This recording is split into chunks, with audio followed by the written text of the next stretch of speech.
પૃથ્વી પર હિમયુગ. નમસ્કાર, સ્વાગત છે આપનું આરબી ન્યૂઝના ટોપ 10 સમાચારમાં. હું અશ્વિન રાઠોડ. પૃથ્વી પર હિમયુગ લાવવા પાછળ મંગળ ગ્રહ જવાબદાર. વૈજ્ઞાનિકોએ કર્યો ખુલાસો. વૈજ્ઞાનિકોએ એક મહત્વનો ખુલાસો કર્યો છે, જે મુજબ પૃથ્વી પર હિમયુગ લાવવા માટે મંગળ ગ્રહ જવાબદાર છે. આ અભ્યાસમાં વધુ તારણો ટૂંક સમયમાં જાહેર થશે. દિલ્હી એરપોર્ટ પર ગાઢ ધુમ્મસ, જેમાં 40 ફ્લાઇટ રદ, 4 ડાયવર્ટ કરવામાં આવી. દિલ્હી એરપોર્ટ પર ગાઢ ધુમ્મસના કારણે હવાઈ સેવાઓ પર ગંભીર અસર પડી છે. વિઝિબિલિટી ઓછી થતાં 40 જેટલી ફ્લાઇટ રદ કરવી પડી છે, જ્યારે 4 ફ્લાઇટને અન્ય એરપોર્ટ પર ડાયવર્ટ કરવામાં આવી છે. ઇસરો માર્ચ 2026 સુધીમાં ગગનયાન સહિત 7 મિશન લોન્ચ કરશે. ભારતીય અવકાશ સંશોધન સંસ્થાન ઇસરોએ મોટી જાહેરાત કરી છે કે ઇસરો માર્ચ 2026 સુધીમાં મહત્વાકાંક્ષી ગગનયાન મિશન સહિત કુલ 7 મિશન લોન્ચ કરવાની યોજના ધરાવે છે. રામ મંદિર આંદોલનના મુખ્ય સ્તંભ ડોક્ટર રામવિલાસ દાસ વેદાંતીનું અવસાન.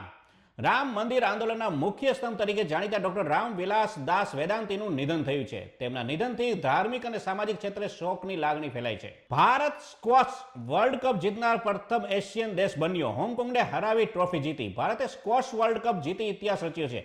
ભારત આ ટ્રોફી જીતનાર પ્રથમ એશિયન દેશ બન્યો છે. ફાઇનલમાં ભારતે હોંગકોંગને હરાવીને ટ્રોફી પર કબજો કર્યો છે.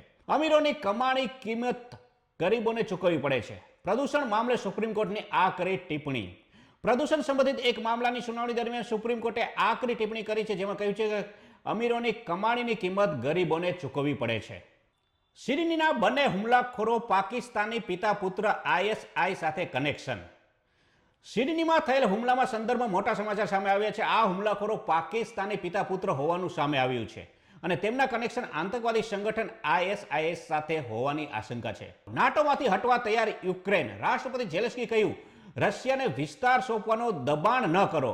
યુક્રેનના રાષ્ટ્રપતિ ઝેલેન્સ્કીએ નિવેદન આપ્યું છે કે યુક્રેન નાટોમાંથી હટવા તૈયાર છે. જો કે તેમણે આંતરરાષ્ટ્રીય સમુદાયને વિનંતી કરી છે કે રશિયાને વિસ્તાર સોંપવાનું દબાણ ન કરો. શારજ જાદવ ભારતીય લશ્કરી એકેડેમીમાંથી પાસ આઉટ થનાર પ્રથમ મહિલા અધિકારી બન્યા. શારજ જાદવ ભારતીય લશ્કરી એકેડેમીમાંથી પાસ આઉટ થનાર પ્રથમ મહિલા અધિકારી બનીને દેશનું ગૌરવ વધાર્યું છે.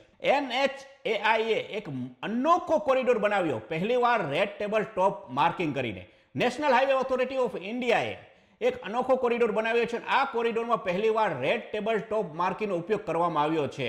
તો આ તારના ટોપ 10 ન્યૂઝ, અને હું હતો આપની સાથે અશ્વિન રાઠોડ. જય હિન્દ, જય ભારત.